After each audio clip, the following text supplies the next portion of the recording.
Un millionnaire offre un refuge à une fillette dormant dans la rue pendant une tempête de neige et est stupéfait quand elle résout une équation valant des millions de dollars. Juste avant que l'histoire ne commence, ou que vous soyez dans votre chemin, considérez ceci comme un signe pour aller de l'avant. Le vent de janvier hurlait entre les gratte-ciel de Boston comme un loup affamé. Le docteur Harrison Wells ajusta fermement son manteau de cachemire en sortant de son bureau du centre-ville à minuit. À 52 ans, le mathématicien devenu magnate était habitué depuis longtemps à travailler tard, surtout lorsqu'il se débattait avec des problèmes que d'autres considéraient impossibles. Mais cette nuit était différente. Le comité du prix Carrington lui avait donné un délai, 6 mois pour résoudre une équation qui pourrait révolutionner l'informatique quantique, ou voir le travail de toute sa vie passer entre les mains de son rival, le docteur Malcolm Reed. Des flocons de neige tourbillonnaient autour des lampadaires alors qu'Harrison avançait vers le parking. Son esprit bouillonnait de chiffres et de variables, enregistrant à peine son environnement, jusqu'à ce qu'un petit mouvement attire son attention. Là, entre deux bâtiments, une silhouette minuscule était recroquevillée, à peine enveloppée dans une fine couverture. « Mon Dieu !» murmura-t-il en s'approchant avec prudence. Une fillette, pas plus de 9 ou 10 ans, était pelotonnée contre le mur de briques. Son visage, ce qu'il en voyait, était maculé de terre, mais ne pouvait masquer ses traits délicats ni l'intelligence dans ses yeux quand ils s'ouvrirent, sentant sa présence. « Ça va ?» demanda-t-il en s'accroupissant malgré la neige qui imbibait ses chaussures italiennes en cuir. La fillette serra fort sa couverture.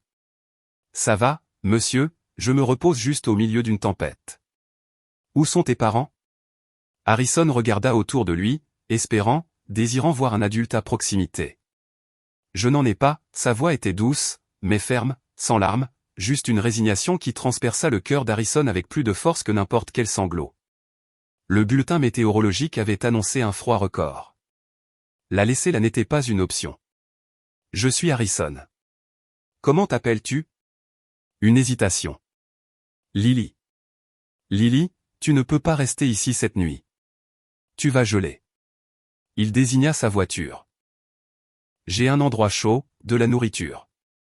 Tu serais en sécurité. » La peur traversa le visage de la fillette. « Je ne pars pas avec des étrangers. » Petite maligne. Harrison acquiesça, respectant sa prudence. « Alors, appelle quelqu'un tout de suite. La police, les services sociaux, ils me ramèneront juste dans le système. » Le geste de Lily se durcit. « Je me suis enfui pour une raison. » La neige tombait de plus en plus fort. Harrison prit une décision qui allait changer leur vie pour toujours. Une nuit. « Mon personnel de sécurité sera présent. Tu te réchauffes, tu manges, et demain nous réglerons ça, d'accord ?» Lily l'étudia, pesant la survie contre le danger avec un calcul au-delà de son âge. « D'accord, » dit-elle finalement, tendant une petite main dessous la couverture. En l'aidant à se lever, Harrison remarqua qu'elle serrait dans l'autre main un cahier dont les pages étaient couvertes de chiffres et de symboles qui lui semblaient étrangement familiers. Aucun des deux ne savait alors, mais ce cahier contenait les débuts de quelque chose d'extraordinaire. Et quand la voiture d'Harrison s'éloigna du trottoir, les emportant à travers la tempête, le premier fil d'un lien improbable commença à se tisser, un lien qui finirait par révéler des secrets auxquels aucun n'était préparé. Le Penthouse d'Harrison occupait les 2 derniers étages d'une tour de verre surplombant la rivière Charles. Tandis que l'ascenseur montait, il observa le reflet de Lily dans les portes métalliques. Elle restait immobile, sa posture indiquant qu'elle était prête à fuir au moindre signe de danger. « Madame Abernathy sera là », expliqua Harrison, rompant le silence.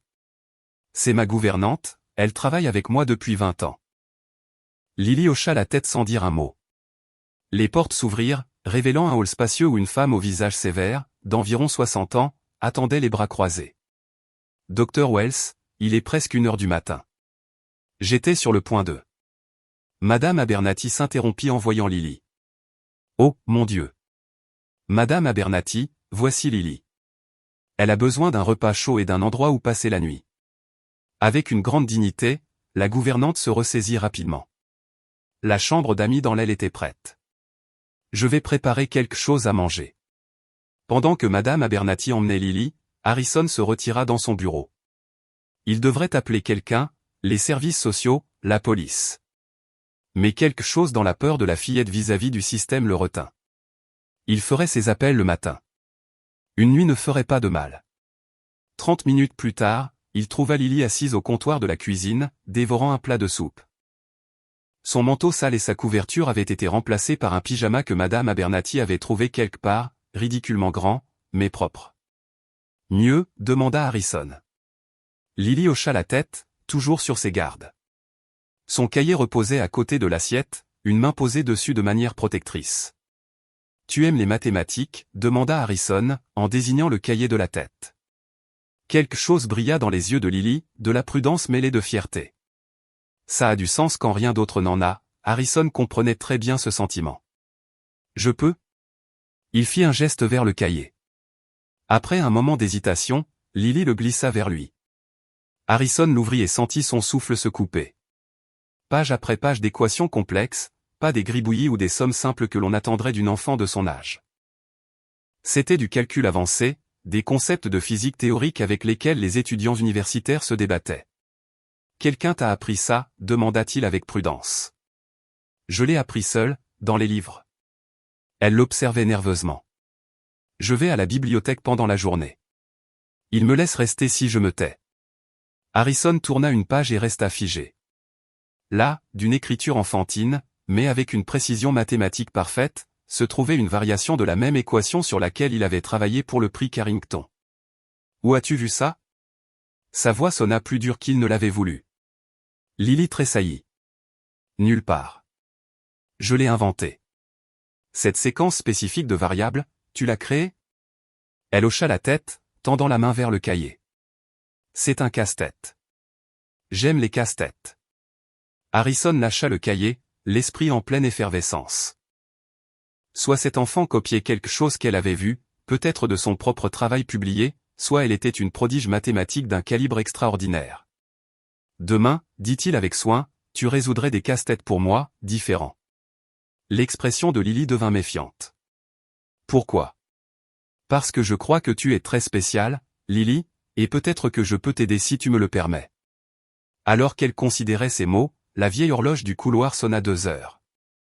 Aucun des deux ne remarqua Madame Abernathy observant depuis la porte, l'inquiétude gravée sur son visage. Un jour, accepta finalement Lily, après je pars. Mais le docteur Harrison Wells, qui avait bâti un empire de milliards en reconnaissant les opportunités, savait avec une certitude absolue que rien ne serait plus pareil après-demain.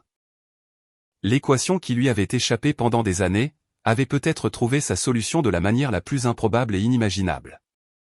Ce qu'il ne pouvait savoir, c'est combien cette rencontre lui coûterait, ni que le prix en vaudrait chaque centime. La lumière du matin filtrait par les fenêtres du Pentouse alors qu'Harrison arpentait nerveusement son bureau, le téléphone pressé contre son oreille. Boston s'était réveillée couverte de neige, écoles et de nombreux commerces étaient fermés ce jour-là. « Robert, j'ai besoin d'informations sur les enfants disparus », dit-il à son avocat. Plus précisément, une fillette nommée Lily, d'environ 9 ou 10 ans, éventuellement signalée disparue au cours de la dernière année. « Harrison, dis-moi que tu ne l'as pas fait. » Elle était en train de geler dans la rue. Que étais-je censé faire ? Appeler la police, les services sociaux, ne pas la prendre, rien, comme un chat errant ? Harrison regarda à travers le mur de verre de son bureau, dans la pièce voisine.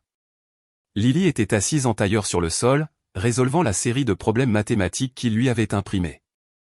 Madame Abernathy rôdait à proximité, feignant de nettoyer tout en la surveillant. « Découvre juste ce que tu peux, » dit Harrison. Et Robert, discrètement, mit fin à l'appel et s'approcha de Lily, qui ne leva pas les yeux quand il s'approcha. « Comment ça va ? » « Ce sont faciles, » murmura-t-elle, son crayon volant sur le papier. Harrison lui avait délibérément donné des tests allant des mathématiques de 6e année au calcul universitaire. Elle travaillait maintenant sur ce dernier, résolvant des équations différentielles qui avaient déconcerté ses étudiants de 3e cycle. « Où allais-tu à l'école avant ?» demanda-t-il naturellement. « Dans des endroits différents. » Sa garde était toujours levée. « On déménageait beaucoup, ma mère et moi. » Le crayon de Lily s'arrêta un instant. « Et où est-elle maintenant ?» Le crayon continua son mouvement, serrant plus fort. « Au ciel, selon la dame du refuge. » Le cœur d'Harrison se serra. « Je suis désolé, Lily. » Quand est-ce arrivé ? Il y a 7 mois, 2 semaines et 4 jours. La précision avec laquelle elle comptait sa douleur le frappa plus fort que les larmes. Un cancer. Et ton père ? Elle haussa les épaules. Je ne l'ai jamais connue. Je n'ai pas d'autre famille non plus, grands-parents, oncles, tantes, personne qui me voulait. Elle termina la dernière équation d'un coup de poignet et lui tendit les papiers. Fini. Harrison examina son travail, son étonnement grandissant à chaque page. Non seulement les réponses étaient correctes, mais ses méthodes étaient innovantes, élégantes dans leur simplicité. Lily, c'est extraordinaire. Tu as un don incroyable. Elle accepta le compliment d'un léger hochement de tête, comme si ses capacités étaient simplement un fait, comme d'avoir les cheveux bruns ou d'être droitière. Pourquoi étais-tu dans la rue? Les services sociaux ne t'avaient-ils pas placé quelque part? Son expression s'assombrit. Foyer d'accueil, 3 d'entre eux. Le dernier. Sa voix s'éteignit, puis elle redressa ses épaules. Je suis mieux seul. Harrison n'insista pas, mais nota mentalement de demander à Robert d'enquêter également sur ces foyers d'accueil. Et oui, dit-il avec prudence, tu restes ici un moment, juste le temps que nous réglions les choses. La suspicion obscurcit immédiatement ses traits. Pourquoi voudrais-tu ça? Une juste question. Harrison considéra plusieurs réponses, altruisme, responsabilité, simple décence humaine, mais opta pour l'honnêteté. 2 raisons. Premièrement, aucun enfant ne devrait être sans abri, surtout en hiver. Deuxièmement, je crois que tes capacités mathématiques sont extraordinaires et j'aimerais t'aider à les développer afin que tu puisses gagner ta vie. Non, l'interrompit Lily avec une franchise qui le déconcerta. Non, pour que tu aies des options dans la vie, dit-il en désignant son cahier. Cette équation sur laquelle tu travaillais fait partie d'un problème très important que j'ai essayé de faire avancer pendant des années. L'intérêt brilla dans les yeux de Lily. Quel genre de problème? Du genre qui pourrait changer la façon dont les ordinateurs fonctionnent, les rendre plus rapides, plus intelligents. Pour la première fois, le visage de Lily montra une véritable émotion au lieu de la prudence. Pourrais-je voir le problème complet? Harrison hésita. L'équation Carrington était confidentielle, représentant potentiellement des milliards en avancées technologiques. La partager avec quelqu'un, même avec une enfant, violait ses contrats. Mais quelque chose lui disait qu'elle n'était pas n'importe quel enfant. Laisse-moi passer quelques appels d'abord, dit-il. Question légale. La déception remplaça son enthousiasme. J'ai déjà entendu des adultes éludés. En attendant, ajouta rapidement Harrison, j'ai d'autres casse-têtes plus difficiles. Avant qu'elle ne puisse répondre, Madame Abernathy apparut à la porte. Dr Wells, il y a une Madame Chen des services de protection de l'enfance au téléphone. Elle dit que c'est urgent. Lily se raidit, ses yeux cherchant la sortie. Tout va bien, la rassura Harrison, bien que l'incertitude le rongeât, nous allons régler ça. Mais tandis qu'il prenait l'appel dans son bureau, observant Lily à travers la vitre, il sut que la situation venait de devenir infiniment plus compliquée. Ce qui allait suivre exigerait bien plus que de la brillanteur mathématique pour être résolu.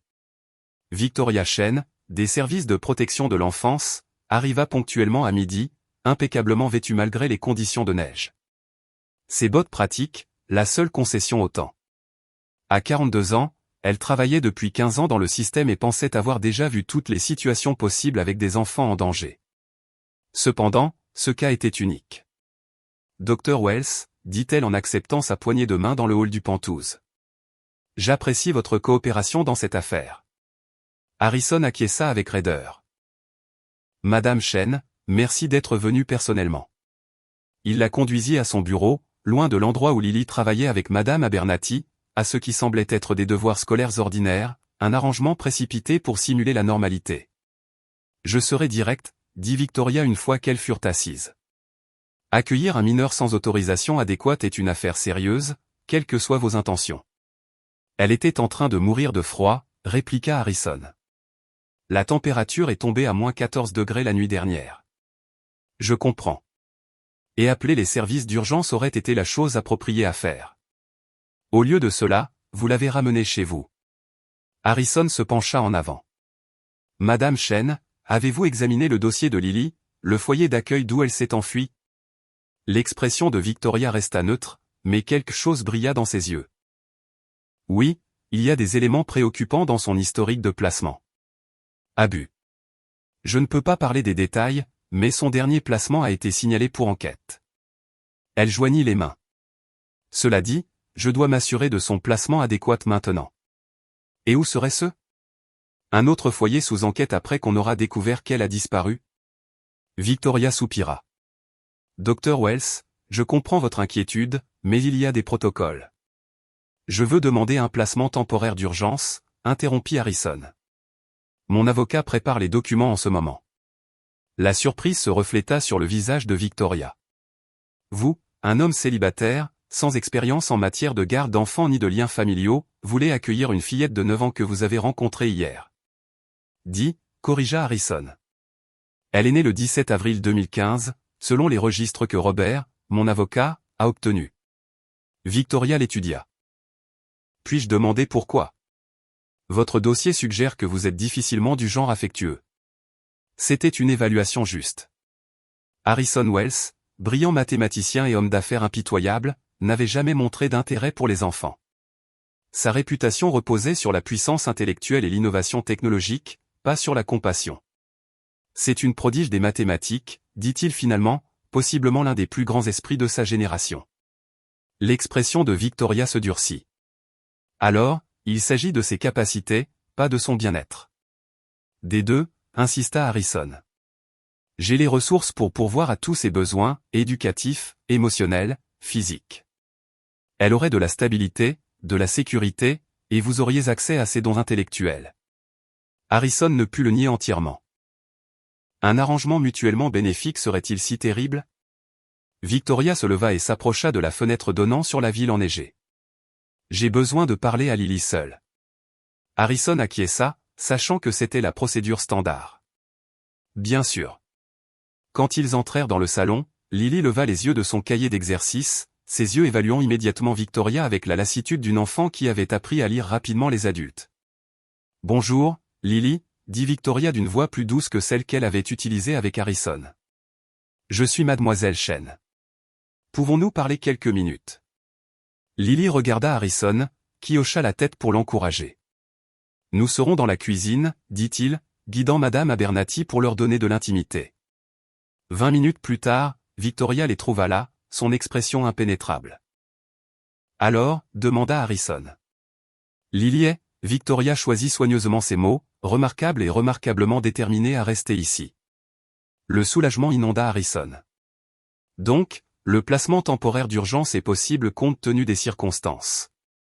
Il faudra une étude de l'environnement familial, des vérifications d'antécédents, des cours de parentalité, tout ce qui est nécessaire. La façade professionnelle de Victoria se fendit légèrement. Dr. Wells, êtes-vous sûr de cela? Les enfants, surtout ceux ayant des antécédents de traumatisme, ont besoin de cohérence et de soutien émotionnel. Je ne suis pas connu pour commencer des choses que je ne peux pas finir, Madame Chen. Elle acquiesça lentement. Je déposerai les documents préliminaires aujourd'hui même, mais je surveillerai de près cette situation. Alors que Victoria se préparait à partir, Lily apparut sur le seuil, son expression prudente, mais pleine d'espoir. Tu peux rester pour l'instant, lui dit Victoria. Je reviendrai régulièrement. Après le départ de l'assistante sociale, Lily se tourna vers Harrison, l'étudiant avec ses yeux perçants. Tu veux que je résolve ton équation, affirma-t-elle. Harrison songea à nier, puis y réfléchit mieux. Oui, mais ce n'est pas la seule raison pour laquelle je veux que tu restes. Quelle est l'autre raison? Harrison se trouva inhabituellement sans voix. Comment expliquer qu'en moins de 24 heures, cet enfant avait éveillé en lui quelque chose qui dormait depuis longtemps, un but au-delà de l'ambition, une connexion dont il ignorait le manque? Disons, répondit-il avec prudence, que nous pourrions être bons l'un pour l'autre. Lily sembla l'accepter, offrant un sourire timide qui transforma son visage solennel. Pour la première fois, Harrison entrevit l'enfant derrière la survivante. Puis-je voir le vrai problème maintenant, demanda-t-elle. L'important. Harrison regarda sa montre. Il était temps de prendre une décision qui serait soit la plus grande erreur de sa carrière, soit son moment décisif. Oui, dit-il, je crois que tu es prête. Le bureau d'angle de Malcolm Rich et Nexus Technology offrait une vue panoramique sur la baie de San Francisco, bien qu'il ne se souciait que rarement du paysage. À 58 ans, Reed avait bâti sa réputation en transformant les mathématiques théoriques en technologie pratique et en n'acceptant jamais la deuxième place. Aujourd'hui, son attention était fixée sur l'écran de son ordinateur, où un courriel d'un ancien collègue du MIT affichait un ragot intéressant. Harrison Wells avait recueilli une enfant sans abri. Curieux, murmura Reed en se penchant en arrière sur sa chaise ergonomique. Très curieux, en effet. Son assistant apparut à la porte. Votre rendez-vous de 3 heures est là, Dr. Reed. Faites-le entrer. Un jeune homme nerveux entra, tenant une tablette. Dr. Reed, j'ai analysé les dernières données de Boston comme vous me l'avez demandé. Et docteur, la consommation d'énergie dans les installations de recherche de Wells a augmenté de 40% la semaine dernière. Il exécute des simulations informatiques massives. Les yeux de Reed se plissèrent. Le délai du prix Carrington était encore de 5 mois. Wells n'aurait pas dû faire de découverte encore, à moins qu'il n'ait de l'aide. Et qu'en est-il de cet enfant qu'il a recueilli? Que savons-nous? L'assistant fit glisser les notes sur sa tablette. Lily Parker, 10 ans, mère décédée il y a 7 mois, cancer du sein, père inconnu, sans autre famille, en foyer d'accueil jusqu'à il y a environ 3 mois lorsqu'elle s'est enfuie. Aucun rapport de disparition n'avait été déposé jusqu'à récemment. Antécédents éducatifs irréguliers. Elle déménageait fréquemment avec sa mère, qui était serveuse. Les dossiers scolaires indiquent un placement avancé en mathématiques dans chaque école, malgré une assiduité irrégulière. Reed tapota du doigt sur le bureau. Avancé, à quel point? Hors de toute échelle, monsieur. Une enseignante a noté qu'elle avait terminé le programme d'une année entière en 3 semaines avant de déménager à nouveau. Un soupçon commença à se former dans l'esprit de Reed. Trouvez cette enseignante. Je veux savoir exactement de quoi cet enfant est capable. Monsieur, ce n'est qu'une enfant qui... Harrison Wells, l'un des hommes les plus égoïstes que j'ai connus, s'est soudainement intéressé à elle de manière paternelle. Reed fixa son assistant d'un regard sévère. Wells n'a pas un seul os altruiste dans le corps. S'il garde cet enfant près de lui, il y a une raison. Trouvez-la. Tandis que son assistant s'empressait de partir, Reed reporta son regard vers la fenêtre, remarquant enfin le brouillard qui s'engouffrait dans la baie. Comme cette brume, une nouvelle stratégie commençait à prendre forme dans son esprit. Si Harrison Wells avait trouvé son propre Godwill intigne, Malcolm Reed devait savoir exactement à quoi il était confronté et comment neutraliser cet avantage inattendu. Pendant ce temps, à 3000 miles de distance, Harrison observait avec stupéfaction Lily remplir un tableau blanc numérique d'équations, sa petite main se déplaçant avec une précision assurée sur l'écran. Pendant 3 jours, elle avait étudié l'équation Carrington, posant des questions qui le laissaient pantois par leur profondeur. Maintenant, elle essayait une approche qui ne lui était jamais venue à l'esprit, une solution latérale qui évitait les barrières computationnelles contre lesquelles il se débattait depuis des mois. Le problème, expliqua Lily avec un ton de maîtresse qui amusait Harrison, c'est que tu essaies de tout résoudre en une seule fois. Mais si tu le divises en ses composants et que tu les résous simultanément. Elle montra le tableau, soulignant 3 sections de l'équation. C'est comme une serrure à combinaison. Tu n'essaies pas toutes les combinaisons possibles, tu écoutes comment les goupilles se mettent en place une par une. Harrison regarda son travail, comprenant enfin. Tu le traites comme un problème multidimensionnel. Lily hocha la tête. Pourquoi laisse-t-il? Tu vois. Elle dessina des lignes de connexion entre les variables. Celles-ci se relient entre elles à travers les dimensions. Elles sont comme des échos. C'était brillant, peu orthodoxe, mais potentiellement révolutionnaire si cela fonctionnait. Nous devons lancer des simulations, dit Harrison, sentant son enthousiasme grandir. Cela pourrait prendre des semaines à vérifier. Ou pourrions-nous utiliser le traitement quantique pour exécuter des simulations en parallèle, suggéra Lily naturellement. Ce serait plus rapide. Harrison sourit. Oui, ce le serait.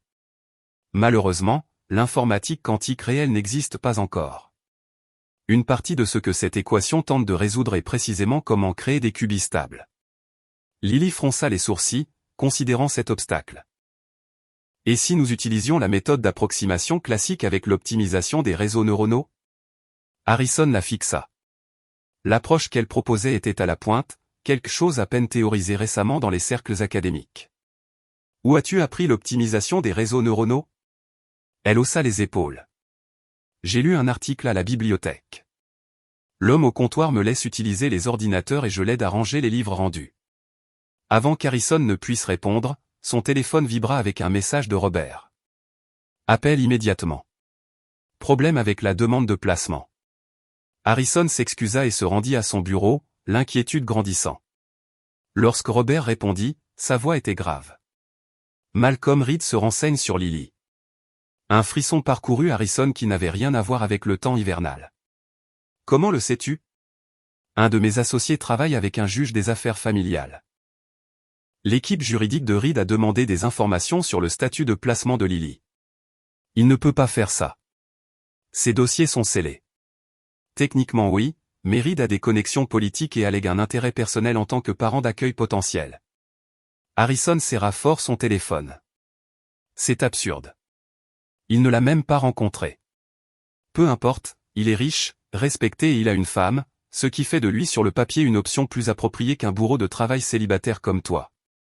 Harrison regarda à travers la vitre vers Lily qui travaillait toujours, complètement absorbée par l'énigme devant elle. En seulement 3 jours, elle était devenue indispensable, non seulement pour son travail, mais pour sa vie d'une manière qu'il ne pouvait pas tout à fait exprimer. Robert, fais ce qu'il faut. Reed ne s'approchera pas d'elle. Que ne me dis-tu pas, Harrison? Qu'est-ce que cet enfant a de si spécial? Harrison l'observa résoudre en quelques minutes ce qui lui avait pris des mois. Tout, répondit-il. Elle est spéciale à tous égards. Un mois après la tempête de neige qui les avait unis, Harrison et Lily avaient établi un rythme inattendu. Les matins étaient dédiés à l'éducation de Lily, un mélange de cours en ligne et de tuteurs qui venaient aux pentouses, stupéfaits par ses capacités. Les après-midi étaient consacrés au « casse-tête », comme Lily appelait l'équation Carrington. Les soirées étaient réservées à ce qu'Harrison, maladroitement, appelait les « choses normales d'enfants », films, jeux et conversations sans rapport avec les mathématiques. Aujourd'hui, cependant, la routine fut interrompue par la visite mensuelle de Victoria Chen, coïncidant avec des nouvelles inquiétantes de Robert concernant l'intérêt persistant de Malcolm Reed pour Lily. Il a programmé une audience, lui avait expliqué Robert plus tôt, contestant ton placement sous prétexte de négligence éducative. C'est ridicule, avait protesté Harrison. Lily a les meilleurs tuteurs de Boston, mais elle n'est pas formellement inscrite dans une école. Les avocats de Reed soutiennent qu'elle a besoin d'une socialisation et d'une structure adéquate. Harrison arpentait nerveusement le salon tandis que Victoria interviewait Lily dans le bureau, essayant de formuler une stratégie pour tenir Reed à distance sans révéler la vraie nature du travail qu'ils partageaient. Lorsque Victoria sortit, son expression était pensive. Elle s'épanouit ici, reconnut-elle. Physiquement, émotionnellement, ses résultats scolaires sont exceptionnels. Mais, insista Harrison, percevant l'hésitation. Mais les enfants ont besoin de pères. Dr. Wells, le développement social est tout aussi important que le progrès académique. Elle n'est pas encore prête pour ça. Le regard de Victoria s'aiguisa. Ou c'est vous qui n'êtes pas prêt à la partager? Avant qu'Harrison ne puisse répondre, Lily apparut derrière Victoria. Je vous ai entendu parler de l'école, dit-elle. J'aimerais essayer. Harrison cligna des yeux, surpris. Vraiment? Lily hocha la tête. Pas tout le temps. Peut-être 3 jours par semaine. Je peux toujours travailler sur notre casse-tête les autres jours. Cela semble raisonnable, dit Victoria, jetant à Harrison un regard significatif, et cela résoudrait certaines préoccupations légales qui ont été soulevées. Harrison comprit l'avertissement implicite. Reed cherchait la moindre vulnérabilité, la moindre raison de contester le placement de Lily. Si c'est ce que tu veux, dit-il à Lily, nous le rendrons possible. Après le départ de Victoria, qui avait promis d'aider à faciliter l'inscription partielle dans une école privée réputée pour l'accueil d'enfants surdoués, Harrison s'assit avec Lily dans son bureau. Es-tu sûr de cela? L'école peut être un défi, surtout pour quelqu'un avec tes capacités. L'expression de Lily devint sérieuse. J'ai besoin d'apprendre à être avec d'autres enfants si je veux rester avec toi. C'est ce que mademoiselle Chen a dit. C'est ce que tu veux? Rester? Demanda Harrison avec prudence. Il n'avait jamais parlé de permanence auparavant. Le placement d'urgence était par définition temporaire, renouvelable, mais toujours précaire. Lily regarda ses mains. Ma mère disait toujours, la maison n'est pas un lieu, c'est là où les gens te comprennent. Elle leva les yeux vers lui. Tu me comprends. Quelque chose se serra dans la poitrine d'Harrison. J'essaie de te comprendre, continua-t-elle. Tu dois gagner ce prix. C'est important. Ça l'était, admit Harrison. Maintenant, je ne suis plus si sûr de ce qui est le plus important. Un petit sourire se dessina sur les lèvres de Lily. Nous pouvons faire les deux. J'irai à l'école, je me ferai des amis, je serai normal, et nous résoudrons le casse-tête ensemble. Harrison s'émerveilla de sa résilience, de sa capacité à s'adapter à une nouvelle réalité. Marché conclu, dit-il, tendant la main comme il l'avait fait cette première nuit. Alors qu'il se serrait la main, le téléphone d'Harrison sonna. C'était Robert à nouveau. Malcolm Reed vient d'arriver à Boston, informa son avocat sans préambule. Et il a demandé une réunion avec toi demain. Harrison sentit une vague de colère protectrice. Absolument pas, Harrison, écoute-moi, il vient avec la commissaire au service à l'enfance. Si tu refuses, cela semblera suspect. Qu'est-ce qu'il veut discuter officiellement? Une possible collaboration sur le projet Carrington. Officieusement, il veut évaluer Lily. C'est le plus probable, termina Harrison gravement. Mais refuser lui donnera des munitions. Harrison regarda Lily, qui l'observait attentivement, captant sa tension. D'accord. Demain dans mon bureau du centre-ville, pas ici. Après avoir raccroché, il expliqua la situation à Lily de la manière la plus directe possible. Elle méritait l'honnêteté. Cet homme, le docteur Reed, est mon concurrent. Il pense que j'utilise tes capacités mathématiques pour prendre l'avantage. Et tu ne le fais pas? Demanda Lily, non pas avec reproche, mais avec une curiosité sincère. Harrison réfléchit attentivement à sa réponse.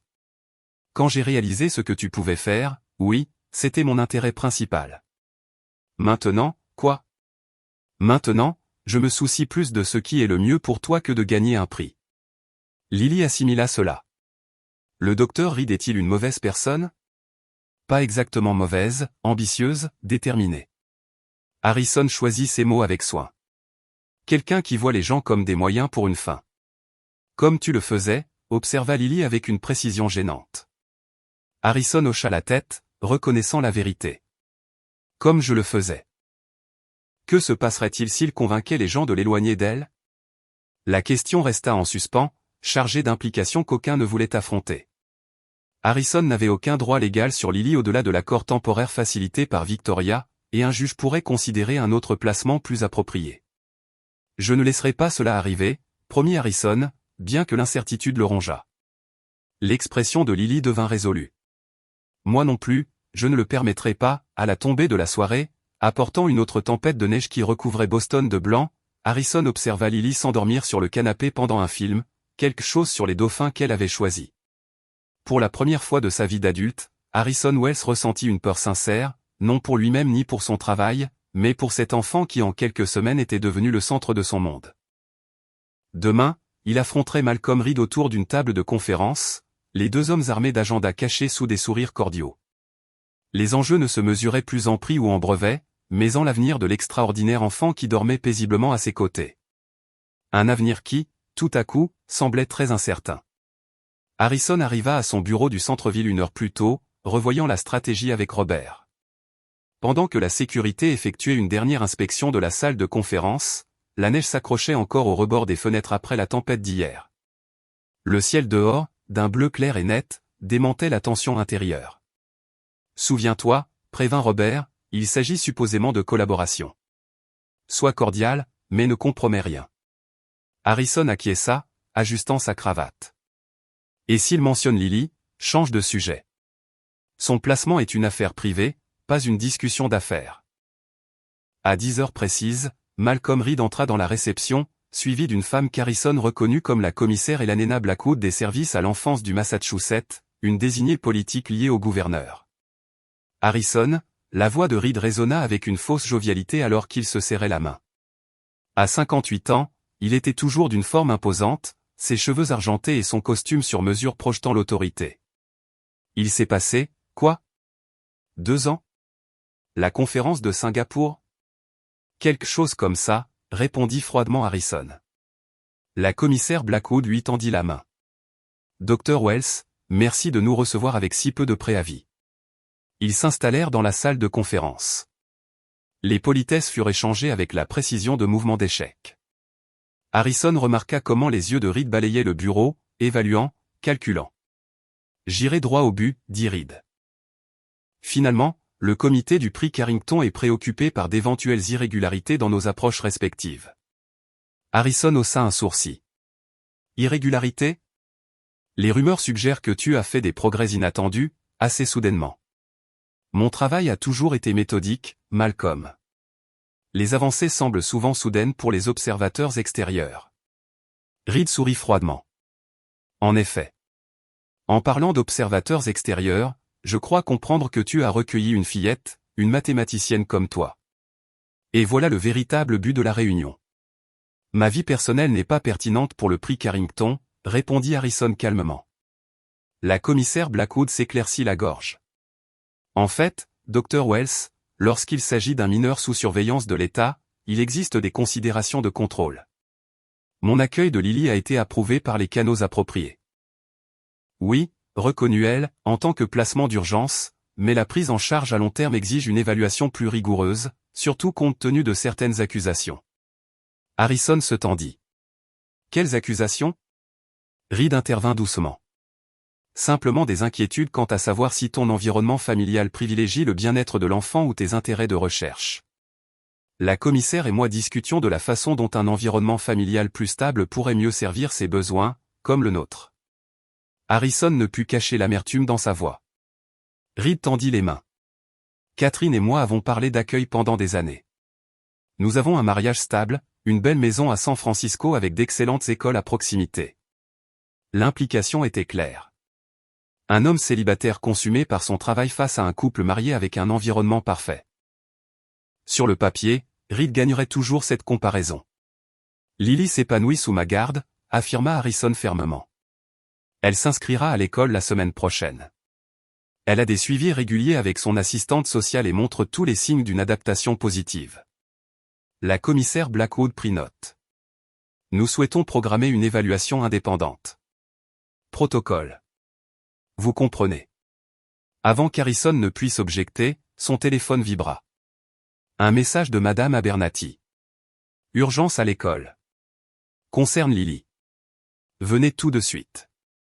Harrison se leva brusquement. Je m'excuse, mais je dois interrompre cette réunion. Une situation exige mon attention immédiate. L'expression de Reed afficha un éclair de triomphe, comme si le départ d'Harrison confirmait son inaptitude. Urgence familiale, demanda-t-il innocemment. Exactement, répliqua Harrison, ramassant ses affaires. Robert vous accompagnera à la sortie. 20 minutes plus tard, Harrison fit irruption à la Westreach Academy, l'école privée où Lily avait commencé une scolarité partielle 3 jours auparavant. La directrice, le docteur Sarah Winters, le reçut dans le couloir. Dr. Wells, merci d'être venu si vite. Que s'est-il passé? Lily est-elle blessée? Non, rien de tout ça. La docteure Winters le conduisit à son bureau, où Lily était assise, physiquement indemne, mais les yeux rougis. Il y a eu un incident en cours de mathématiques. Lily leva les yeux quand Harrison entra, son expression un mélange de défi et de peur. Je n'ai rien fait de mal, déclara-t-elle immédiatement. La docteure Winters soupira. Lily a corrigé son professeur, Monsieur Phillips, sur un problème de calcul. Quand il a insisté sur le fait que sa solution était correcte, elle a publiquement prouvé le contraire. Elle avait raison, devina Harrison. Oui, mais sa manière, en qualifiant sa méthode de honteusement primitive devant toute la classe, était inappropriée. Harrison fronça les sourcils. Je comprends. Nous parlerons de l'étiquette appropriée en classe. Après une brève conversation privée avec Lily, Harrison l'accompagna jusqu'à la voiture, où elle parla enfin librement. Il leur enseignait mal, insista TL. Que étais-je censé faire? Peut-être trouver une approche moins conflictuelle, suggéra Harrison doucement. La connaissance sans tact peut ressembler à de l'arrogance. Lily réfléchit. Comme quand tu discutes avec le docteur Peterson sur la théorie quantique. Harrison fit une grimace, se souvenant de ses propres confrontations animées avec des collègues. Ce n'étaient pas mes meilleurs moments. Alors, nous devons tous les deux y travailler, conclut Lily avec une maturité inattendue. En rentrant à la maison, Harrison débattit s'il devait lui parler de la réunion avec Reed. La transparence était leur accord tacite depuis le début. Il y a quelque chose que tu devrais savoir, commença-t-il. Le docteur Reed est venu à mon bureau aujourd'hui avec quelqu'un des services à l'enfance. Lily se tendit à ses côtés. Que voulait-il? Évaluer notre situation? Reed suggère qu'il pourrait être un tuteur plus approprié. Le silence remplit la voiture tandis que Lily assimilait la nouvelle. Finalement, elle demanda, il peut faire ça? M'emmener simplement? Pas facilement, et pas si nous ne le permettons pas, l'assura Harrison, bien que l'incertitude le rongeât. Mais nous devons être prêts. Il y aura des évaluations, peut-être des audiences au tribunal. Pour l'équation ou pour moi? La question toucha le cœur du problème. Pour les deux, admit Harrison. Reed veut gagner le prix Carrington et il soupçonne que tu m'aides. Mais il y a plus. Une compétition entre nous qui remonte à des décennies. Lily regarda par la fenêtre le paysage urbain défilant. J'ai fait un rêve, dit-elle soudain, à propos de ma mère.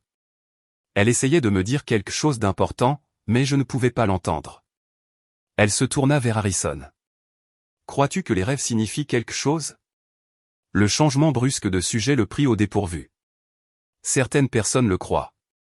Maman disait toujours, les rêves sont notre subconscient qui travaille sur des problèmes que nous ne pouvons pas résoudre quand nous sommes éveillés. La voix de Lily s'adoucit. Je pense que mon cerveau essaie de se souvenir de quelque chose d'important à son sujet, quelque chose qui pourrait nous aider maintenant. Harrison la regarda, cet enfant extraordinaire qui le surprenait constamment par sa profondeur. Si tu t'en souviens, tu me le diras. Elle acquiesça et ajouta avec une détermination tranquille. Je ne pars pas avec le docteur Reed. Quoi qu'il arrive, je reste avec toi. En entrant dans le garage sous l'immeuble d'Harrison, aucun des deux ne remarqua la berline noire garée de l'autre côté de la rue, dont le conducteur photographiait leur arrivée avec un téléobjectif. Le jeu de Malcolm Reed n'avait fait que commencer et il comptait sur des ressources qu'Harrison ne pouvait imaginer, y compris des informations sur la mère de Lily qui changeraient tout. Le gala annuel de la Fondation Carrington transforma le musée des sciences de Boston en une éblouissante vitrine de richesse et de prouesse intellectuelle. Harrison assistait rarement à de tels événements, préférant la solitude de son laboratoire, mais son apparition ce soir-là était stratégique, une déclaration publique que rien n'allait mal dans sa recherche ni dans sa vie. Souris, murmura Robert alors qu'il traversait la foule. On dirait que tu prévois un meurtre. Je l'envisage simplement, répondit Harrison, saluant poliment un membre du conseil d'administration qui passait. 2 semaines s'étaient écoulées depuis la visite de Reed, des semaines remplies d'évaluations, d'entretiens et d'une pression croissante. La commissaire Blackwood avait affecté un enquêteur spécial au cas de Lily, quelqu'un ayant des liens avec la fondation de Reed. Pendant ce temps, la date de l'audience pour déterminer un placement formel approchait à seulement 1 mois. Harrison Wells, une voix puissante interrompit ses pensées. Theodore Carrington lui-même approchait, coupe de champagne à la main. À son âge, le magnate de la technologie restait imposant, avec une réputation de dureté égalée seulement par sa philanthropie. Où est cette prodige des mathématiques dont j'ai tant entendu parler? Celle qui vit sous ton toit. Harrison se tendit. Les nouvelles concernant Lily s'étaient répandues plus vite que prévu. Ma fille d'accueil est à la maison, monsieur Carrington. Elle a 10 ans, ce n'est pas vraiment pour un gala. Carrington rit. Quel dommage. J'aurais aimé rencontrer la fillette qui met Malcolm Reed dans un tel état. Il se pencha vers lui. Il n'a cessé de m'insister sur de prétendues irrégularités dans ton approche de recherche, suggérant une aide extérieure, n'est-ce pas? Harrison garda un ton neutre malgré sa colère croissante. C'est exact. Carrington l'étudia avec perspicacité. Y a-t-il un fondement à ces inquiétudes, Harrison? Avant qu'il ne puisse répondre, un tumulte près de l'entrée attira son attention. Malcolm Reed venait d'arriver avec son épouse, Catherine, une chirurgienne pédiatrique dont le travail caritatif auprès des enfants la rendait universellement admirée, la mère d'accueil parfaite en apparence. En parlant du diable, murmura Carrington. Excuse-moi, Harrison. Le devoir m'appelle. Harrison se retira dans un coin plus tranquille, vérifiant son téléphone. Madame Abernathy avait envoyé une photo de Lily profondément endormie, entourée de livres et de papiers, preuve d'une autre nuit de travail tardif sur le casse-tête. Un message texte l'accompagnait, elle a insisté pour t'attendre. Elle a finalement abandonné à 21h30. Quelque chose de chaud et d'inconnu s'étendit dans la poitrine d'Harrison en voyant l'image. Quel que soit le résultat des batailles légales à venir, ses mois avec Lily l'avaient changé d'une manière qu'il commençait à peine à comprendre. Quelle transformation domestique, observa une voix. Catherine Reed se tenait devant lui, élégante en bleu marine. Malcolm dit que tu es devenu un père très dévoué. Harrison rangea son téléphone. Catherine, ravie de te voir, vraiment. Son sourire montrait une chaleur genuine, à l'inverse du charme calculé de son mari. Ils avaient à peine parlé depuis le divorce et certains se souvenaient que Catherine avait été brièvement fiancée à Harrison dans la vingtaine avant que Malcolm n'apparaisse. Une vieille histoire, mais qui ajoutait une autre couche à la complexe rivalité entre les hommes. « Comment va-t-elle » demanda Catherine à voix basse. « La petite Lily, n'est-ce pas ?»« Elle est extraordinaire », répondit Harrison avec sincérité. « Brillante, résiliente, occasionnellement exaspérante. » Catherine rit. Ça ressemble à la parentalité. Je ne saurais pas. Tout cela est un territoire nouveau pour moi. Son expression s'adoucit. Malcolm croit que tu exploites ses capacités pour le prix Carrington. Et toi, qu'est-ce que tu en penses? Catherine hésita. Je crois que les enfants changent les gens, Harrison, parfois pour le meilleur. Elle jeta un coup d'œil de l'autre côté de la pièce, où son mari monopolisait l'attention. Je dois y aller. Mais Harrison, quoi qu'il arrive avec l'audience, s'il te plaît, comprends que pour moi ce n'est pas personnel. Alors qu'elle s'éloignait, Harrison se demanda si elle en savait plus qu'elle ne le disait. Les Reed n'avaient pas pu avoir d'enfants, une peine privée qui, selon les rumeurs, avait contribué aux tensions dans leur mariage. L'intérêt de Catherine pour l'accueil de Lily était-il sincère ou simplement un autre coup dans le jeu élaboré de Malcolm? De l'autre côté de la ville, Lily se redressa brusquement dans son lit, réveillée par un rêve si vif qu'il la laissa haletante. Elle tâtonna son cahier près de l'oreiller et écrivit frénétiquement avant que les détails ne s'estompent. La voix de sa mère, claire pour la première fois depuis des mois, trouve la lettre, Lily, celle que j'ai cachée dans ton livre d'étoiles. Il ne doit pas le savoir. Le livre des étoiles, la copie usée de constellations pour jeunes astronomes de sa mère, était l'une des rares possessions que Lily avait réussi à conserver pendant son séjour en foyer d'accueil. Elle ne l'avait pas ouvert depuis la mort de sa mère, les souvenirs étaient trop douloureux. Maintenant, elle courut à sa bibliothèque et sortit le volume abîmé. En feuilletant ces pages, une enveloppe scellée cachée au centre, entre la constellation de Cassiopée, la préférée de sa mère, tomba. Les doigts tremblants, Lily l'ouvrit, dépliant une lettre écrite de la calligraphie inimitable de sa mère. En la lisant, ses yeux s'écarquillèrent d'étonnement et de compréhension. « Dr. Wells » murmura-t-elle avec urgence, bien qu'elle sût qu'il était à des kilomètres au gala. « Il faut que vous voyiez ça. » Pendant ce temps, au musée, Harrison se retrouva acculé par Malcolm Reed, près des vitrines abritant d'anciennes machines à calculer. « Un cadre approprié pour notre conversation, observa Reed. L'évolution de l'informatique, du mécanique au quantique, le même problème que nous tentons tous deux de résoudre. » Quoi? Que veux-tu, Malcolm? Le sourire de Reed n'atteignit jamais ses yeux. Te donner l'occasion de te retirer de la compétition pour le Carrington avec grâce, avec ta réputation intacte. Harrison le regarda, incrédule. Sur quelle base? Intégrité académique. Utiliser un collaborateur non déclaré, en particulier une mineure sous ta tutelle, viole les termes de participation. Tu n'as aucune preuve d'une quelconque impropriété. Pas encore, répliqua Reed, agitant son verre. Mais l'audience du mois prochain exigera la divulgation complète de tes activités domestiques, de tes méthodes de recherche, de la nature de ta relation avec l'enfant. Il se pencha plus près. Veux-tu vraiment que Lily soit soumise à un tel examen? Au stress de témoigner, à l'exposition publique? La menace était claire. Reed utiliserait l'audience pour forcer des révélations sur le travail de Lily avec Harrison, ce qui pourrait invalider sa candidature au Carrington, tout en arguant simultanément que le foyer d'Harrison n'était pas le meilleur pour elle. Tu utiliserais une enfant comme monnaie d'échange dans une rivalité professionnelle, dit Harrison, le dégoût évident dans sa voix. N'as-tu aucune honte? Il ne s'agit pas de honte, Harrison. Il s'agit de gagner. Reed posa son verre vide sur une table proche. Considère mon offre. Retire-toi de la compétition et je retirerai ma demande de garde temporaire. Lily restera avec toi sans plus de procédure légale pour la perturber. Avant qu'Harrison ne puisse répondre, son téléphone vibra avec un appel urgent de Madame Abernathy. Je suis désolé de vous déranger, Dr. Wells, mais Lily insiste sur le fait que c'est une urgence.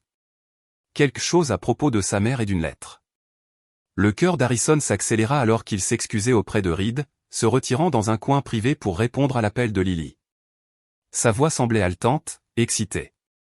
Je l'ai trouvée. Une lettre de ma mère. Vous ne croirez pas ce qu'elle dit sur le docteur Reed. Tandis qu'Harrison écoutait la révélation de Lily, les pièces d'un casse-tête bien plus personnel que l'équation Carrington commençaient à s'assembler. Un casse-tête qui avait commencé bien avant qu'une tempête de neige ne mène une brillante fillette à sa porte. Elle a travaillé pour lui. Harrison regardait la lettre étalée sur son bureau, à peine éclairée par la lumière du soleil levant dans le bureau du Penthouse. Il était revenu du gala pour trouver Lily qui l'attendait, serrant les pages jaunies comme une bouée de sauvetage. Lily hocha la tête, les yeux rougis après une nuit blanche. Pendant 3 ans chez Nexus Technologies, avant ma naissance. La lettre, datée de quelques semaines seulement avant la mort d'Helena Parker, était à la fois une confession et un avertissement.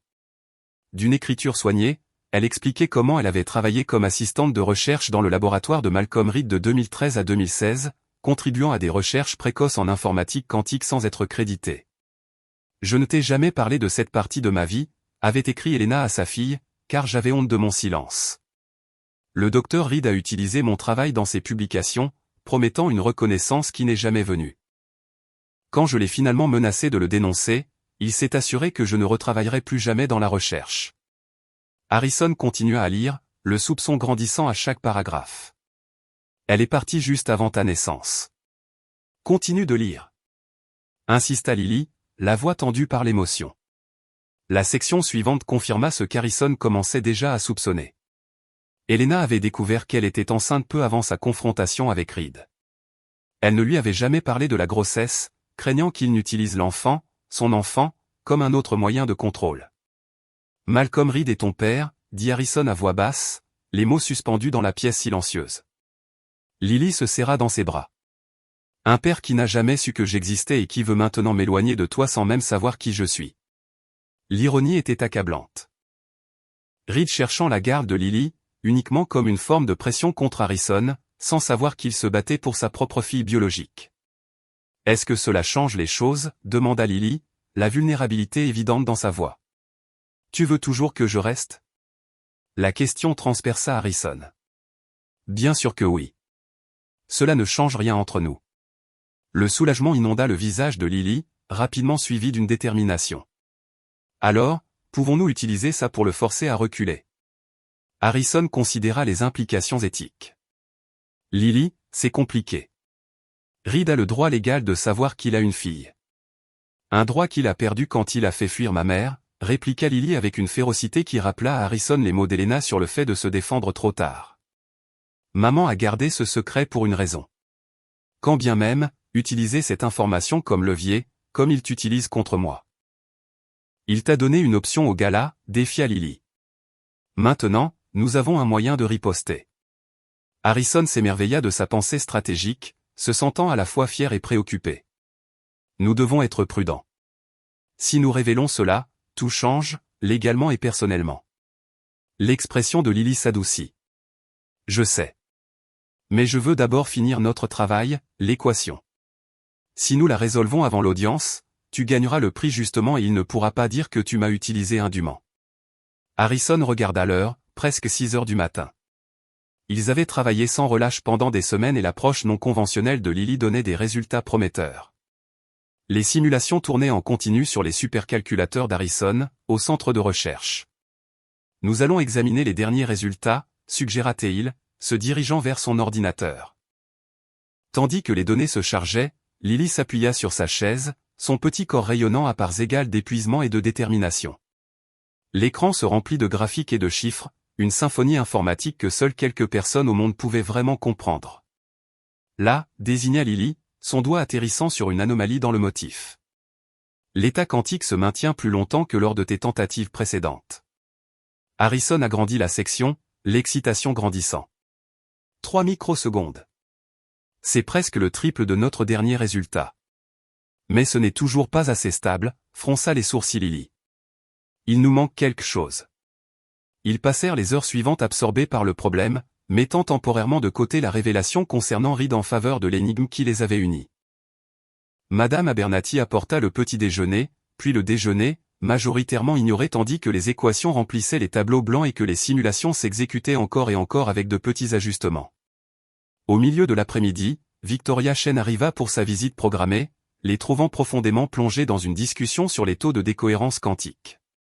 Ça a l'air intense, observa Victoria, balayant du regard le chaos de papier et d'écran numérique. Harrison sursauta en se souvenant du rendez-vous. Madame Chen, nous étions en train de travailler sur de la physique quantique avancée.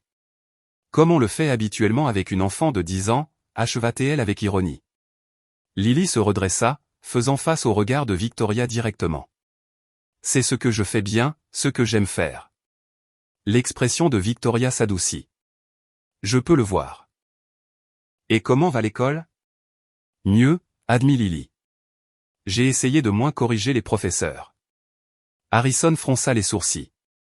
Après l'incident initial, Lily avait fait des efforts pour s'adapter, se liant même d'une amitié naissante avec une fillette nommée Zoé, qui partageait son intérêt pour l'astronomie, mais pas ses compétences mathématiques. Victoria s'entretint en privé avec Lily, puis effectua son inspection habituelle des conditions de vie avant de rencontrer Harrison dans le bureau. L'audience est dans 3 semaines, lui rappela-t-elle. La commissaire Blackwood a désigné le juge Monroe pour le cas. Harrison fronça les sourcils. L'ancien camarade de faculté de Reed. Comme c'est pratique. Le système n'est pas parfait, reconnut Victoria. Mais ton dossier de tutelle avec Lily est excellent. Les rapports scolaires montrent une amélioration de son intégration sociale. Tu as un dossier solide. Et pourtant, Victoria hésita. Reed se présente avec sa femme comme une famille traditionnelle, avec des ressources importantes et une maison en dehors de la ville.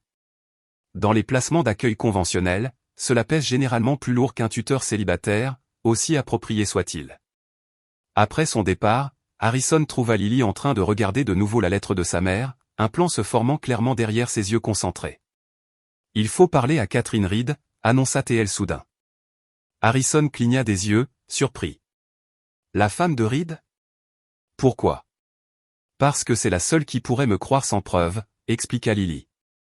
Et parce que c'est peut-être la seule personne que Malcolm Reed écoute vraiment. Avant qu'Harrison ne puisse répondre, son ordinateur émit une alerte depuis le centre de recherche. La dernière simulation s'était terminée avec des résultats inattendus.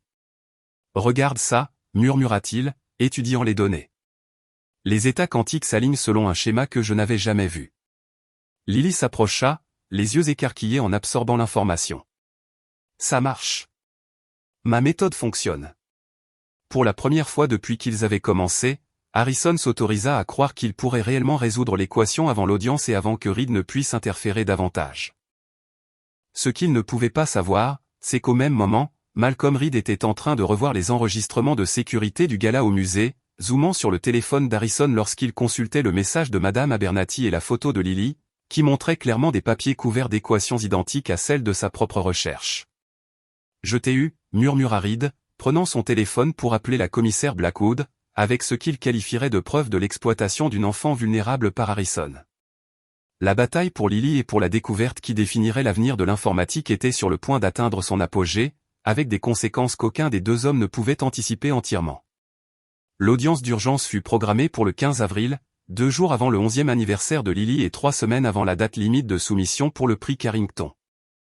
L'équipe juridique de Reed avait présenté des preuves d'exploitation éducative à la commissaire Blackwood, qui accéléra le processus malgré les objections de Victoria Chen. Harrison se retrouva maintenant dans le bureau de son avocat, révisant la stratégie pendant que Lily attendait dehors avec Madame Abernathy, le visage solennel, mais serein. Ils sont en train de faire suspendre votre autorisation d'accueil temporaire pendant la durée de l'enquête, expliqua Robert. S'ils réussissent, Lily serait placée en garde temporaire en attendant une décision finale avec les Reed. Non, la procédure standard la placerait d'abord en accueil d'urgence. Harrison se frotta les tempes. C'est inacceptable. Elle a déjà subi suffisamment de perturbations. Robert hésita. Harrison, à propos des preuves présentées par Reed, ces équations de votre recherche. Lily y a travaillé, elle a fait plus que travailler dessus. Certaines des approches étaient entièrement son idée. Cela complique notre position. La commissaire le présente comme de l'exploitation de travail d'enfant. La frustration d'Harrison augmenta. Ce n'était pas de l'exploitation, c'était de la collaboration. Lily aime les mathématiques. Cela fait partie de qui elle est. Une enfant de 10 ans collaborant à une recherche de plusieurs millions de dollars? Robert secoua la tête. L'image publique est problématique. Avant qu'Harrison ne puisse répondre, son téléphone vibra avec un message d'un numéro inconnu. J'ai besoin de vous parler en privé. Urgent, à propos de Lily et Malcolm. Catherine Reed. Harrison fixa le message, surpris. Depuis leur brève conversation au gala, Catherine n'avait pas essayé de le contacter. Je dois m'occuper de quelque chose, dit-il à Robert.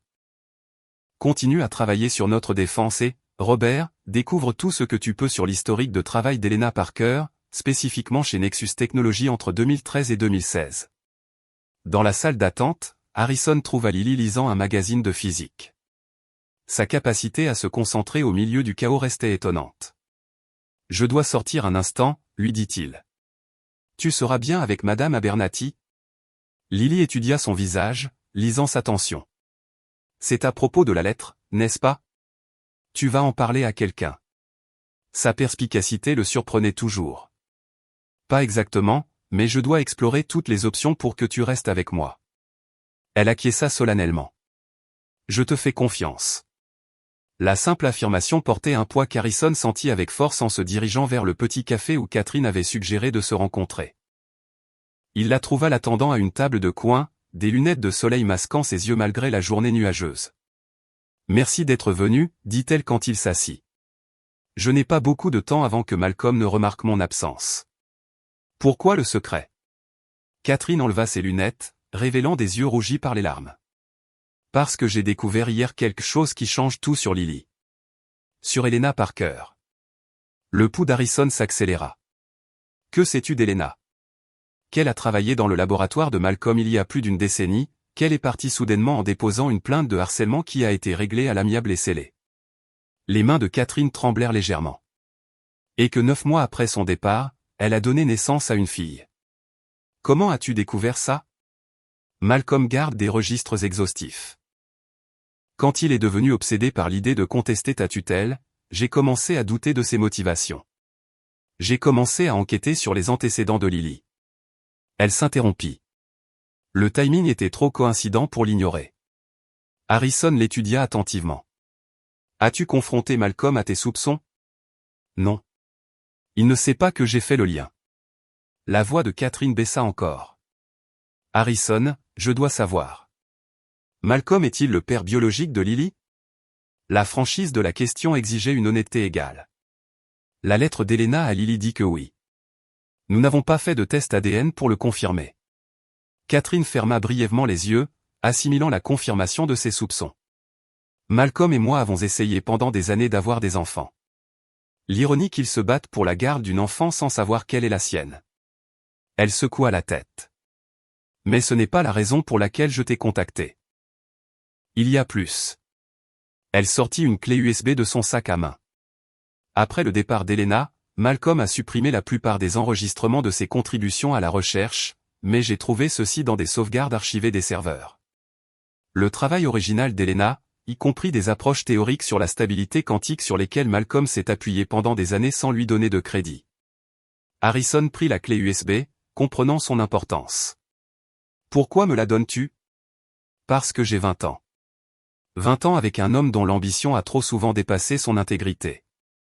Parce que Lily mérite de savoir que le travail de sa mère était précieux et volé. Et pourquoi? Catherine hésita. Parce que j'ai vu comment tu regardes cet enfant. Pas comme un outil ou une ressource, mais comme une fille. Une boule se forma dans la gorge d'Harrison.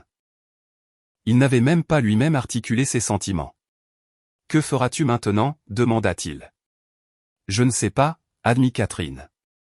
Malcolm croit que nous cherchons la garde de Lily pour te faire pression professionnellement. Il ne réalise pas qu'il se bat pour sa propre fille.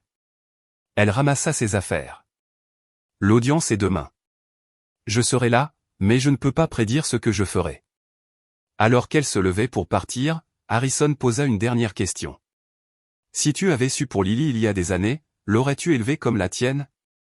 L'expression de Catherine s'adoucit d'une vieille douleur en un instant.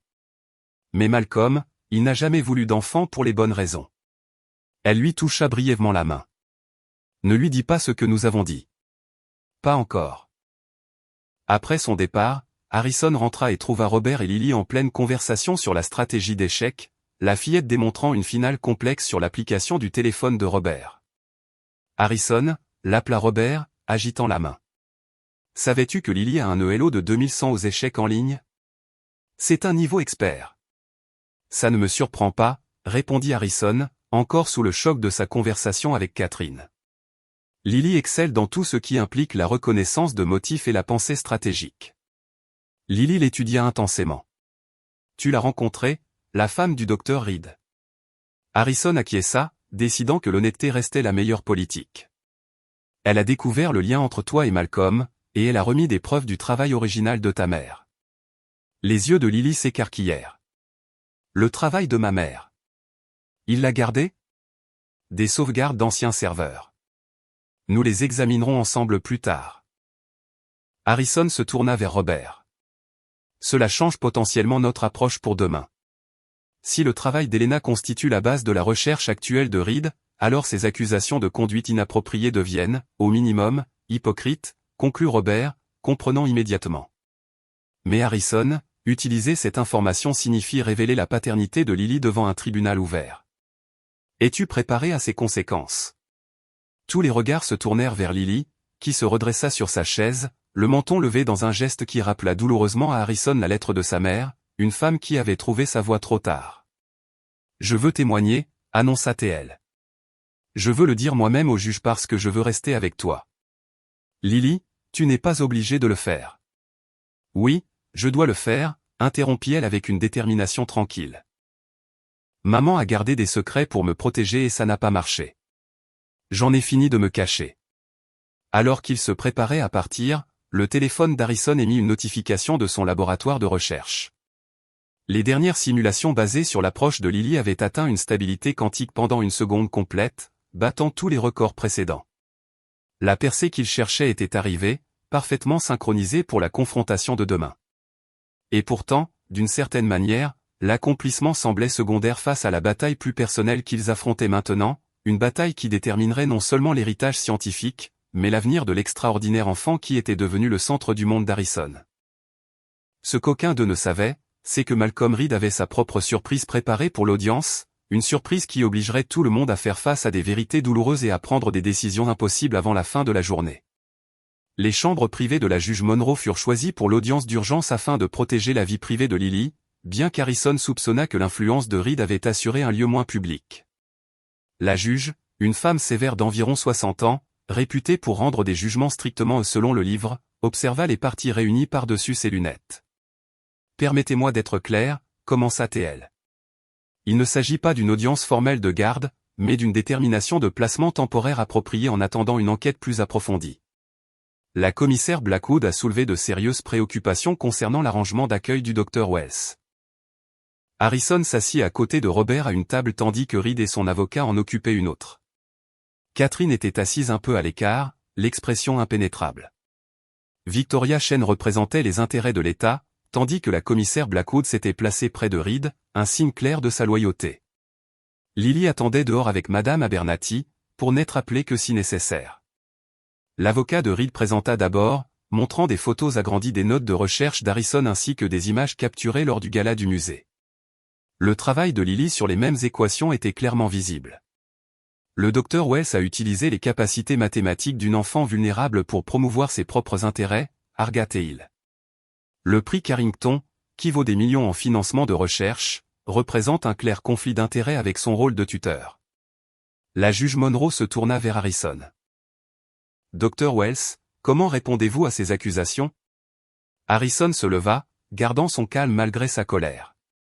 Votre honneur, Lily Parker est une prodige des mathématiques. Sa participation à des équations complexes n'est pas de l'exploitation, c'est l'encouragement de ses dons extraordinaires. Avez-vous ou non incorporé son travail dans votre candidature au prix Carrington, pressa la juge. Lily et moi avons collaboré, reconnut Harrison, à son initiative et avec des limites appropriées quant au temps passé. La commissaire Blackwood intervint. Une enfant de 10 ans ne peut légalement consentir à une telle collaboration, quelles que soient ses capacités. Cela constitue, à tout le moins, un travail inapproprié. Robert répliqua. Votre honneur, selon cette logique, tout enfant talentueux qui développe ses compétences sous la direction d'un adulte pourrait être considéré comme exploité.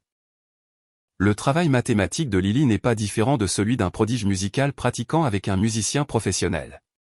Le débat se poursuivit avec des arguments juridiques lancés de part et d'autre, tandis que la question fondamentale, le bien-être de Lily, semblait de plus en plus obscurcie par les rivalités professionnelles et les définitions techniques. Finalement, la juge Monroe leva la main pour demander le silence. Je veux entendre l'enfant directement. Lorsque Lily entra, sa petite silhouette semblait amoindrie par le cadre formel, mais elle marcha avec une assurance remarquable jusqu'à la chaise qui lui était indiquée. Harrison remarqua qu'elle tenait la lettre de sa mère dans une main. « Bonjour, Lily, dit gentiment la juge Monroe. Je veux vous poser quelques questions sur votre vie avec le Dr Wells. Vous n'êtes pas en difficulté et il n'y a pas de mauvaise réponse. Je veux juste comprendre votre situation. » Lily acquiesça.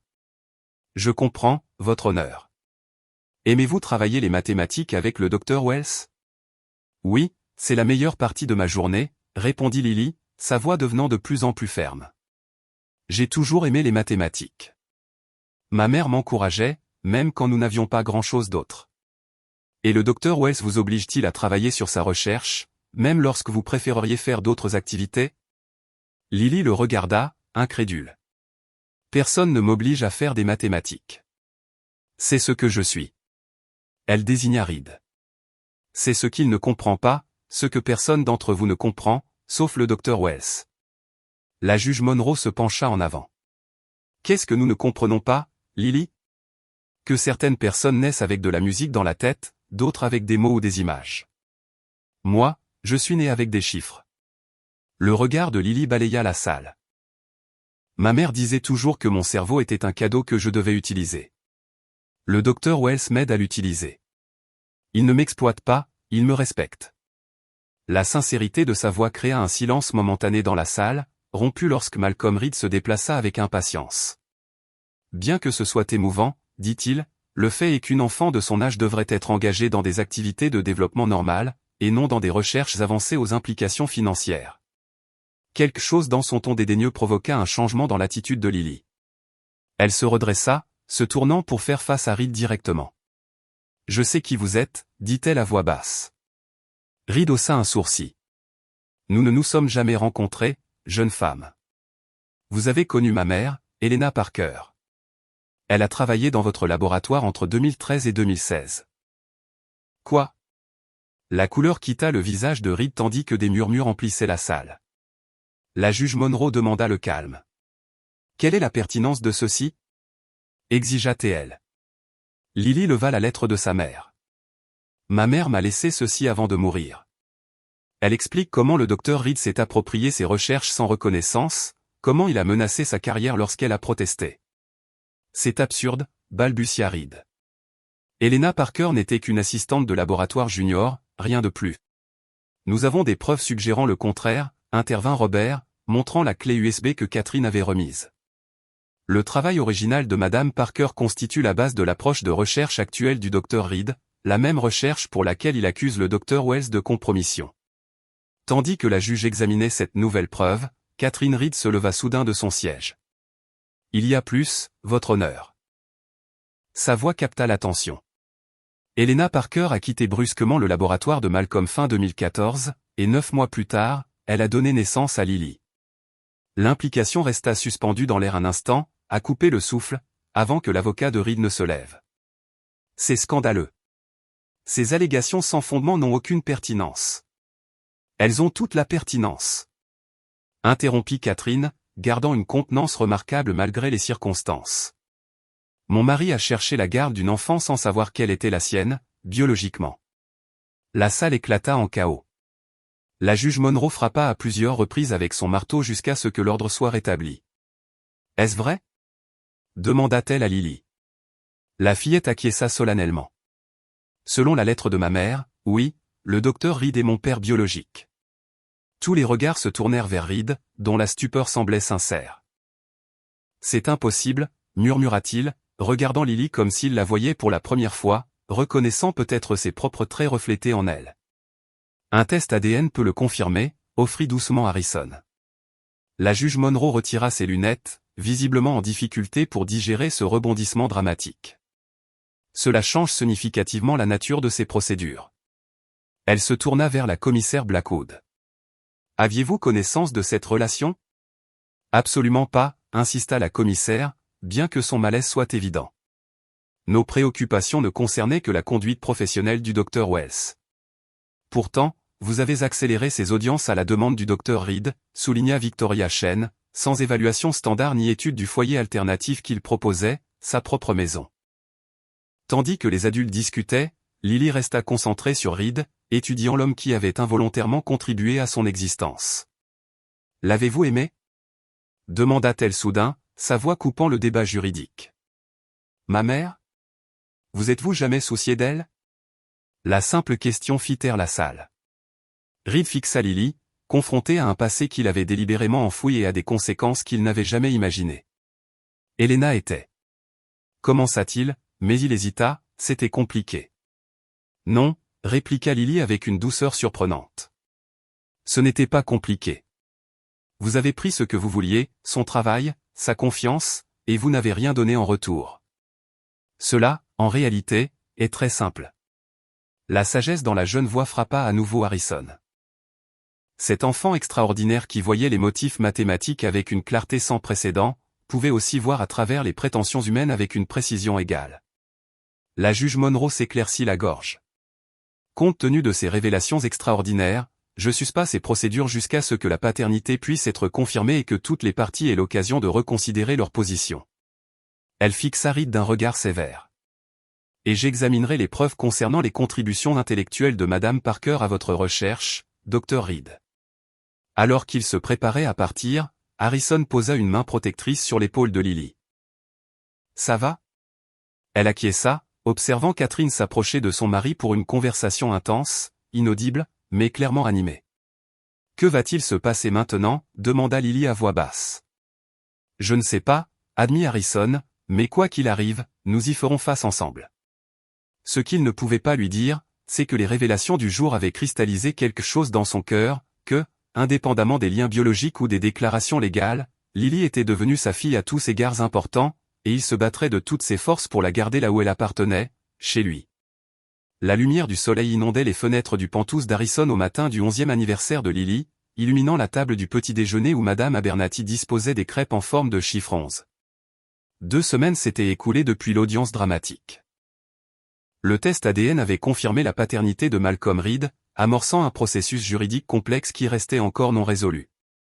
La juge Monroe avait prolongé le placement temporaire d'Harrison en tant que tuteur, reconnaissant la stabilité dont Lily jouissait actuellement. « Joyeux anniversaire », dit Harrison, plaçant un petit paquet emballé à côté de l'assiette de Lily, le premier de plusieurs. Lily sourit, l'expression plus facile maintenant que lorsqu'ils s'étaient rencontrés pendant la tempête de neige il y a 4 mois. « Merci pour tout, pas seulement pour les cadeaux. » Au moment où elle ouvrait le cadeau, un ancien télescope en laiton ayant appartenu au grand-père d'Harrison, la sonnette retentit. « Ce doit être ta visite surprise », annonça Madame Abernathy, se précipitant pour ouvrir. Zoé de l'école entra avec un sac cadeau et un grand sourire. Les filles avaient noué une amitié sincère ces derniers mois, unies par l'astronomie et leur amour partagé pour les jeux d'énigmes. Harrison avait arrangé que Zoé se joigne à la célébration du jour. « Je ne peux pas rester longtemps », expliqua Zoé, en lui tendant son cadeau.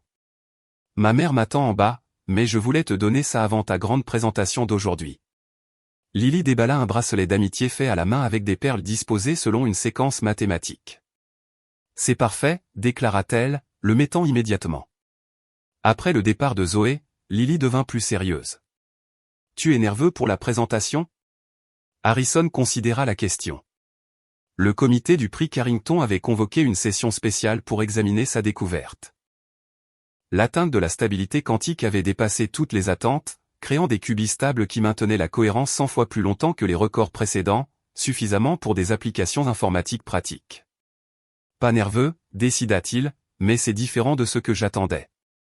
Pourquoi partageons-nous le crédit, demanda Lily. Parce que le prix semble moins important qu'il ne l'était autrefois. Suite aux révélations de l'audience, Harrison avait pris une décision controversée. Sa présentation au comité Carrington reconnaissait ouvertement 3 contributeurs, lui-même, Lily, et à titre posthume Helena Parker, dont le cadre théorique avait fourni des idées cruciales.